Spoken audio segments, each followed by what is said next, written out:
Hello there, St. Genevieve class, and happy Thursday. It's nearly the weekend. Yay!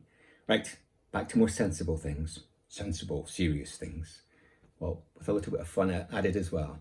Now, on Tuesday, we started to think about what if we were able to invent our own insect? If we could do that, what would we have to do to make sure the insect was an insect? But then once we had those component parts, those things all together in the mixture, as it were, how could we think about the habitat it lived in? So depending on where it lived, how would it hunt? How would it live? How would it swim? How would it walk? How would it hear? How would it see? How might it have adapted? Remember, we spoke about adaptation as well. So over hundreds and thousands and thousands and thousands of years, according to their habitats, some insects have developed some parts of their body, their behaviors, their instincts, so that they can survive, so that they can hunt and live on those things that surround them in that environment they live in. So I asked you to think about what makes an insect an insect. Remember that form we looked at with the new vocabulary and the listings, but also I showed you all of those different habitats. I also put those two forms on the St. Joseph class tile on Zap that you're able now to download and look at as well, if they help too. So today we're going to take that learning a step further again and actually think about today what our insect will actually look like and get to the stage where we can actually create it and draw it. So we have a visual representation as well. So I'm just going to grab this little fella and pop him just about here. So inventing insects, continuing from Tuesday's work, but today, as you can see, is Thursday, the 2nd of July, 2020. So this form is rather familiar, I hope. So while you reacquaint yourself with those new words and the listings at the top, I'd like you to listen to what I read. Scientists classify animals according to how their bodies have evolved. Animals with similar characteristics are grouped together. Insects belong to a very large group, or phylum, of animals called arthropods. Spiders, crabs, centipedes, ticks, scorpions, shrimp also belong to the arthropod group. What makes an arthropod is an exoskeleton, or an external jointed skeleton that provides structure and protection for the animal's softer insides. The plates of exoskeleton may overlap, but have flexible joints in between, allowing insects' different body parts to move independently of the rest, much like animals with internal skeletons. Within the phylum Arthropod, there is a smaller group called insects.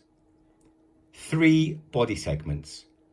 All insects have 3 segmented body parts. Insect bodies, excluding their legs, antennae and wings, are divided into 3 segments: the head, the thorax and the abdomen. With some insects, it's difficult to tell exactly where one segment stops and another begins, but there is a foolproof way to tell which part is which. First, look for the eyes and the antennae. They're always located on the head. Next, locate the legs. They're always connected to the thorax. All that remains on the body is the abdomen, located on the opposite end as the head. 6 legs. All adult insects have 6 legs. Insects who undergo complete metamorphosis, meaning they change from an egg to a pupa to a larva, then to an adult, lack legs entirely during the first phases of their lives. By looking at an insect's legs, you can usually tell what type of environment it lives in. For example, many insects that live in the water, such as water boatmen, have flattened oar-like legs to help them paddle through the water.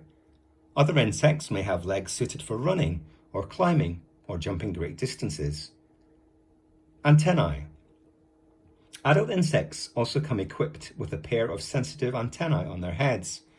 These sense organs are used to feel, smell, and sometimes hear. Antennae come in a wide range of shapes and sizes, depending upon how they are used. Scientists use antennae to help identify different types of insects because they are very particular to individual species of insects. Compound eyes. Insect eyes are different from our own. Like us, virtually all adult insects have a pair of eyes located on the front side of their head. Unlike us, these eyes are comprised of thousands of separate lenses that together form a mosaic image. An insect's vision of the world through these compound eyes is not very sharp and lacks the detail of our own eyes that our own eyes can pick up. However, most insect eyes can still detect colour and pattern and are especially sensitive to movement. Simple eyes. Most insects also possess a set of simple eyes, or ocelli, on the top of their heads. These simple eyes differ from compound eyes in that they each consist of a single lens with only a few sensory cells underneath for detecting changes in light. Most often, ocelli are located on the top of an insect's head. The number, form and function vary greatly throughout insect orders. Wings. All but our most primitive orders of insects possess wings. Even ants and termites possess wings, or at least the reproductive members of the colony, the queens and kings. Typically, insects have two sets of wings that move together in unison. In beetles, the front pair of wings has been modified to form a protective casing for the hind wings called elytra. True flies appear to have only two wings.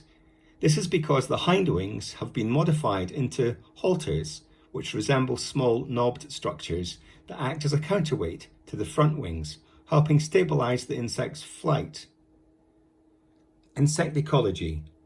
Insects occur in abundance everywhere on our planet, except for in oceans and the polar regions. These places aside, wherever entomologists have looked, they have found a great diversity of insect species, each suited to the environment they live in. This includes extreme environments like mountaintops, deserts, and frozen fresh water. Not only have insects filled practically every habitat on Earth, but within each, they've filled nearly all ecological roles, from scavengers to primary consumers, to predators, to parasites, and so on.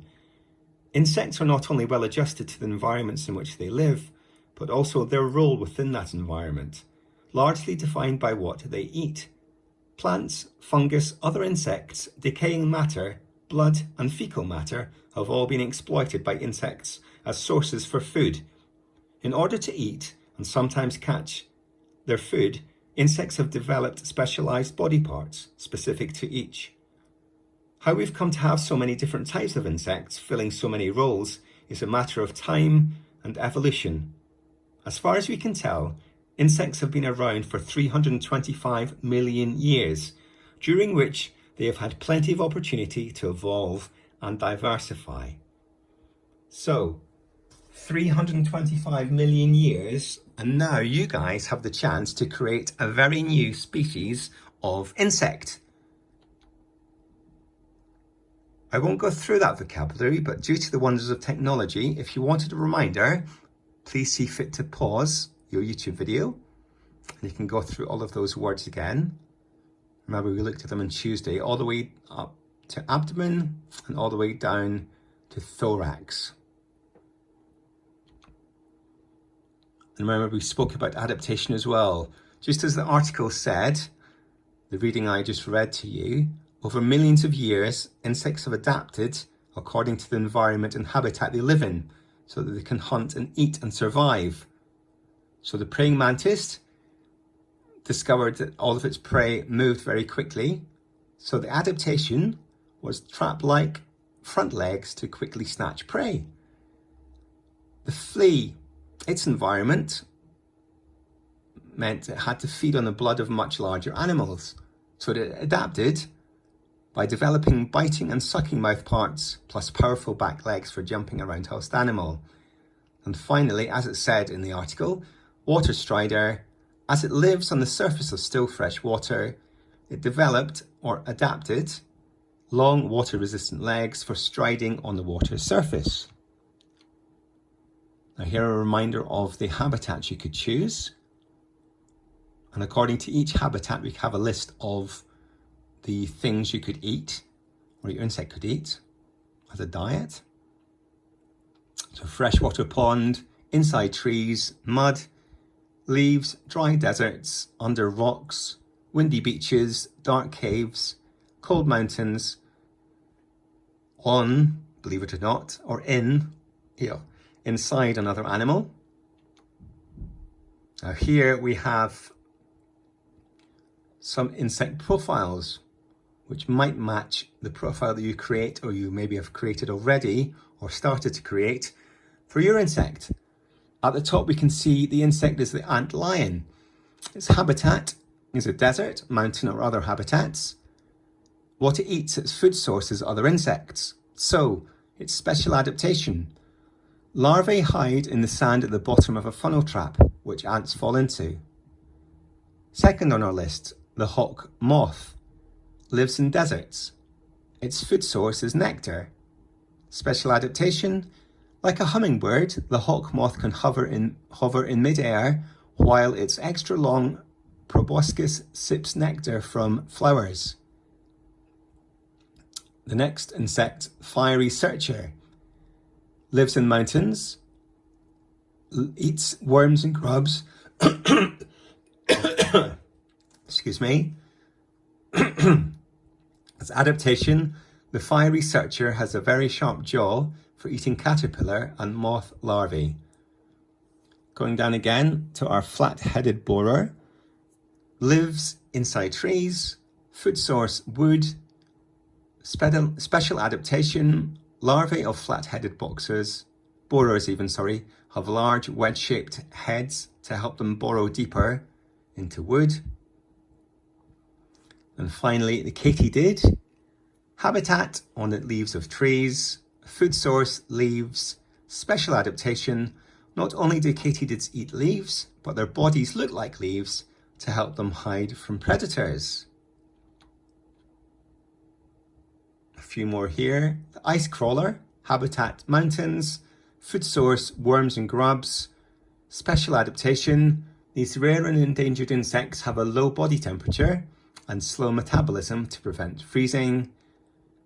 I'll just read the names of the insects, but you can, if you want to, if you pause the video again, you can have a closer read of their habitat, food source and special adaptation. But we can see listed a carrion beetle, a kelp fly, a giant water bug and a pleasing fungus beetle. So the questions that I'd like you to answer, again, I'll upload this form and the next one. If you see the next form here, it's where you actually get the chance to draw your invented insect. But the insect questions you need to answer first are these ones. From Tuesday, you should have by now chosen a habitat. So question 1, what is your insect's habitat? Question 2, what is your insect's food source? What does it eat? What does it survive? What's its diet? Number 3, thinking as a scientist, how does your insect find and then eat its food? So how does it hunt? But then just as importantly, how does it eat the food? Number 3, how it finds and eats its food. Number 4, how my insect moves. This could be dependent on the habitat. Has your insect adapted according to where it lives? How my insect moves, number 4. Number 5, what eats my insect? So thinking of the habitat, does something prey on your insect? So what other creatures might eat your insect? And number 6, how my insect escapes predators. So thinking of adaptation again, what can it do to make sure it stays safe from being hunted by its predators? If you think about back to that video on Tuesday we watched from the Smithsonian Institution in America, and that incredible insect that looked like a leaf. So over thousands of years, that insect had adapted to make itself look like a leaf, and its front legs and wings actually looked like 2 little leaves, if you remember. So by looking like a leaf, that particular insect can escape its predators. So question number 6, how does my insect escape predators? And moving on, draw your insect below. Be sure to label its body parts. And you do have that other form with the technical vocabulary of those body parts. Remember, essentially, most importantly, the 3 body parts of the insect: the head, thorax, and abdomen. Remember where the eyes are, remember where the legs are. And your insect may have wings as well. Most commonly, all insects have 4 wings. And once you've drawn your insect, what is the name of your insect? After 325 million years, you have the chance to invent a new insect and to give it a brand new name. Habitat, so where does it live? Then the last thing we need to think about is special adaptations. So what part of its body and being has it adapted over thousands of years to survive? If you look in the top right here, the word entomology is the study of insects. So by completing this challenge, all of you guys will now be budding and thriving entomologists.